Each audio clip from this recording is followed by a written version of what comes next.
안녕하세요. 알기 쉬운 바이오 알바 킹입니다.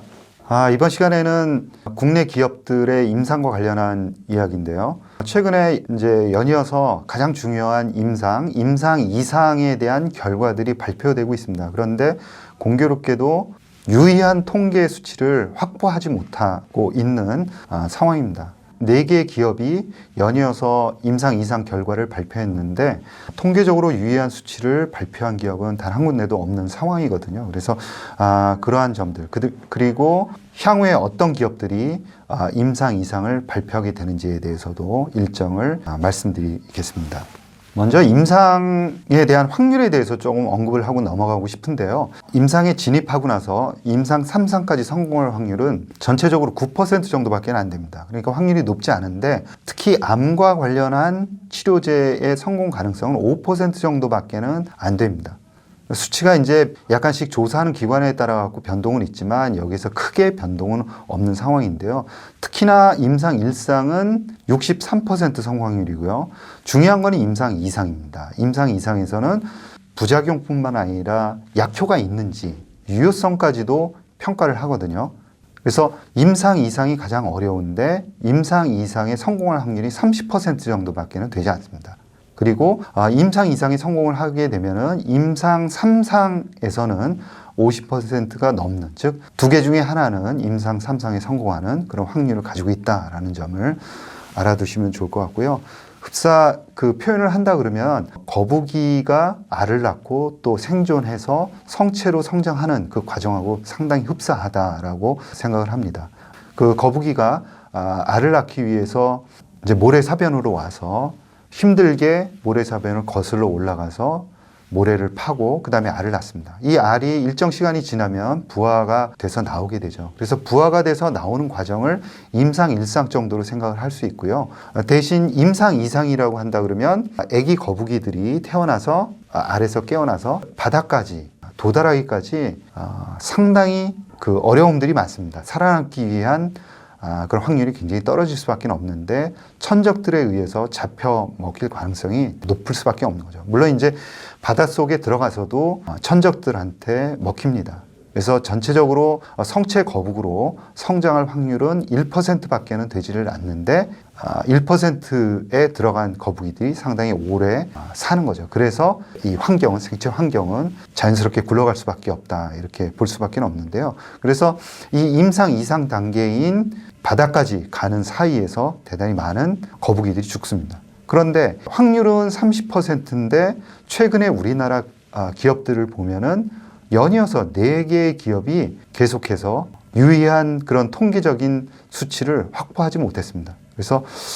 지금까지는 확률이 뭐 거의 없다, 30%도 훨씬 더 안 된다, 이렇게밖에 말씀을 드릴 수밖에 없는데요. 먼저 브릿지 바이오에 대해서 말씀을 드리겠습니다.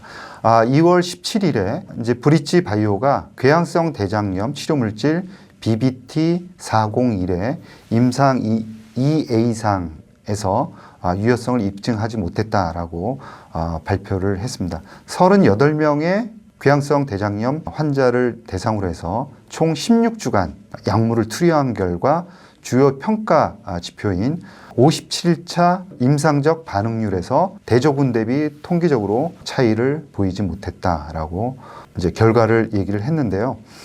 이 임상은 다국가 임상 2상이었습니다. 그리고 경부로 투여되는 그런 특징을 가지고 있어서 안전성하고 유효성을 2개 다 이제 검증을 하는 그런 과정이었는데 대조군과 이제 약물이 통계적으로 유의한 그런 차이를 보이지 못했다라는 결과가 나온 거죠. 회사에서는 향후에 이 물질에 대해서 꾸준하게 이제 개발을 이어나가겠다, 이렇게 이제 이야기를 하고 있습니다. 브릿지 바이오는 이 외에도 특발성 배섬유증 치료제, 그러니까 BBT877, 이 물질은 레고캠 바이오로부터 도입한 물질입니다. 그리고 비소세포 폐암 치료제, 이 2가지에 좀 집중을 하겠다라고 이야기를 하고 있고요.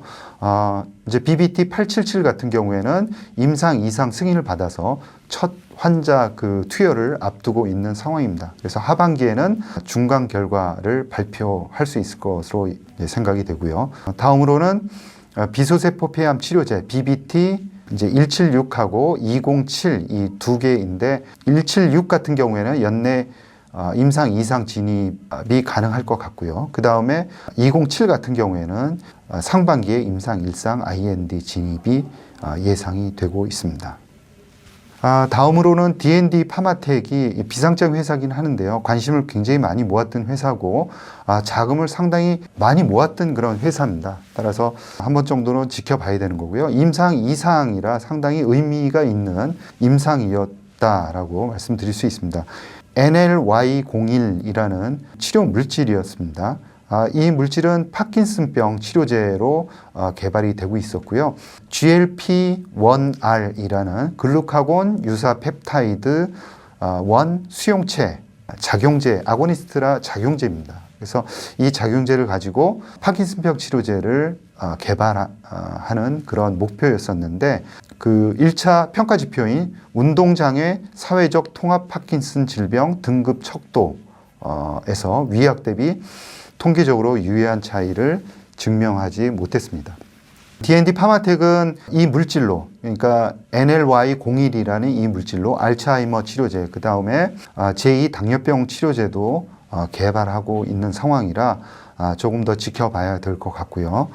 그리고 또 한 가지 조금 전에 말씀드린 NLY01은 임상 2상이 진행되고 있습니다. 그리고 임상 1상으로 진행되고 있는 TLY01이라는 물질은 DR5 이제 아고니스트입니다. 그래서 정상 섬유화 세포 활성을 선택적으로 억제해서 섬유화 질환을 치료하는 그런 기전을 갖고 있는 거고요. 적응증으로는 내시, 그 다음에 췌장염증을 이제 적응증으로 해서 신약을 개발하고 있습니다. 그래서 1분기 중에 임상 1상 결과가 발표될 예정이라 이러한 결과들을 조금 더 지켜볼 필요가 있겠다라고 생각을 합니다. 올리페스에 대해서는 이전에 한번 말씀을 드렸었는데요. 비마약성 진통제 후보 물질 OLP1002 2마이크로그램 용량으로 투여한 결과 임상 2A상에서 통계적으로 유의성을 확보하지 못했다라고 얘기를 하고 있고요. 회사에서는 90명을 대상으로 진행을 하고 있었는데 아직 30명밖에 검증하지 못한 그 수치이기 때문에 90명까지 다 해봐야지 안다라고 회사에서는 이야기하고 있습니다. 그래서 이 90명까지 다 이제 수치로 들어온 숙성된 그런 데이터를 우리가 한번 유심히 지켜볼 필요가 있겠다라고 말씀을 드리고요. 마지막으로 오스코텍입니다. 오스코텍이 기대를 많이 했던 그런 임상 2상 결과에서 유의성을 확보하지 못하면서 주가가 급락을 하는 그런 상황이 연출이 됐는데요. 오스코텍의 SYK 저해제 세비도플래닙, 이 세비도플래닙은 면역 혈소판 감소증을 정증으로 하면서 환자 61명을 대상으로 한 FDA 임상 2상입니다. 그래서 1차 유효성 평가 지표에서 통계적으로 유의성을 확보하지 못했다고 발표를 했었는데 그 하루 전에 공시한 공시 내용에서는 P-value가 이제 제공이 되지 않았었죠. 그래서 논란이 좀 있었습니다. 그리고 세비도플래닙 200mg 투여 그룹에서 위약 대비 P값이 0.504 그리고 500mg 투여에서는 P값이 0.151로 나타나서 통계적으로 유의하지 못했다 이렇게 이제 말하면서 약물의 효능은 확인했는데도 불구하고 통계치 확보가 안 됐다. 이거는 위약이 그 반응률이 상당히 높게 나온 겁니다. 그래서 회사에서는 이 이유에 대해서 조금 더 조사해 볼 필요가 있겠다라는 거죠. 결국 이제 통계치를 확보하는 데는 실패했다라는 게 이제 결론적인 이야기고요. 그 다음에 그 회사에서 이야기하고 있는 것은 환자별 혈소판 수치의 등락이 심한 질환의 특성상 마찬가지로 통계적 유의성을 확보하기에는 환자 수가 적었다라고 이야기를 하고 있습니다. 그래서 아직 그 CSR을 받기 전인데 만약에 이 임상 결과를 받게 되면 조금 더 상세하게 조사를 하고 그리고 임상 3상에 대한 준비를 철저히 하겠다. 그리고 기술 수출에도 임하겠다라고 이야기를 하고 있습니다. 근데 결국 이제 회사에서도 이야기하고 있듯이 단독으로 임상 3상을 가는 것은 이제 계획이 없기 때문에 먼저 파트너를 구하는 게 먼저입니다. 그래서 기술 수출이 진행이 되는지를 먼저 확인하는 것이 투자자들의 조금 더 보수적인 자세이지 않을까 이렇게 생각을 하고 있습니다.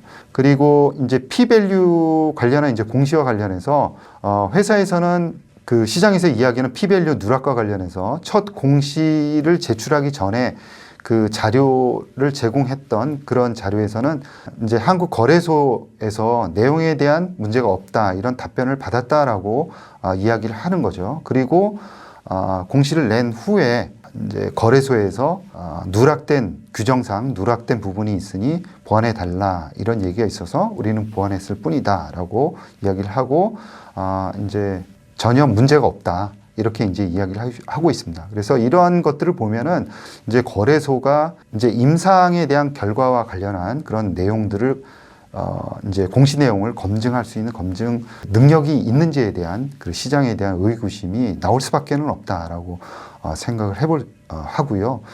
그다음에 또 한 가지는 이제 오스코텍에서도 이 피밸류는 반드시 투자자들에게 제공되어야 하는 이제 데이터인데도 불구하고 제시를 하지 않았기 때문에 피밸류가 잘 나오지 않아서 오히려 누락시킨 것 아니냐 이런 의심을 받을 수밖에 없다. 이런 점은 조금 더 아쉬운 점이다라는 점을 말씀을 드리고 싶습니다.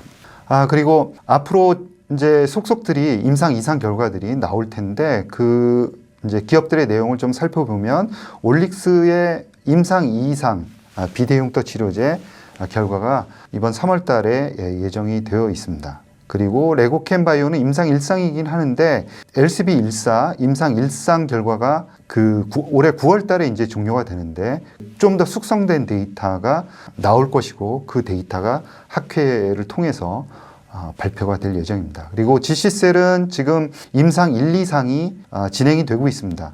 그 임상 1, 2상이 다 끝나는 것은 내년 말인데 올해 말까지는 임상 1상이 끝나기로 예정이 되어 있고요. 그 중간 데이터는 아마 학회를 통해서 발표가 될 예정입니다. 그래서 조금 더 기대를 갖고 이제 지켜볼 필요가 있는 것 같고요. 고바이오랩도 이제 마이크로바이옴 치료제, 건선 치료제가 임상 2상 결과가 이제 하반기에 도출될 예정입니다. 그리고 앱클론도 AT 이제 101, 즉 카티 치료제의 임상 1상 결과, 여기 치료 효과가 이제 같이 섞여 있을 텐데요. 이제 AACR에서 4월 달에 이제 발표될 그런 예정이고요. 또 이제 중국의 헨리우스한테 그 기술 수출된 임상 2상으로 진행되고 있는 AC101과 관련해서는 임상 결과가 상반기 중에 발표가 될 예정입니다. 그리고 네오 이뮨텍은 엔티 인터루킨 7 그 옵디보하고 병용으로 해서 위암을 적응증으로 해서 치료제를 개발하고 있는 지금 임상 2상 결과가 하반기에 이제 예정이 되어 있고요. 그 큐로셀 이제 카티 치료제죠. 암발셀이라는 유전자 조작이 가미된 카티 치료제의 그런 임상 결과가 이제 하반기에 있을 예정입니다. 또 주목해서 봐야 될 것 같고요. 고용 쪽이기 때문에 상당히 주의 깊게 좀 봐야 된다라고 생각을 하고 있고요. 그 다음에 한미약품 같은 경우에는 내시를 타겟팅해서 트리플 아고니스트의 임상 2B상 중간 결과가 상반기에 있을 것 같고요. 듀얼 아고니스트는 임상 2A상 결과 발표가 있을 예정입니다. 어떻게 보면 지금까지 발표된 임상 2상의 결과들은 상당히 실망스럽게 나왔다라고 한마디로 말씀드릴 수 있는데 앞으로 계속해서 발표되는 그런 임상 결과들이 이 침체된 분위기를 반전시킬 수 있을지 좀 기대를 갖고 지켜봐야 될 것 같습니다. 여러분 감사합니다.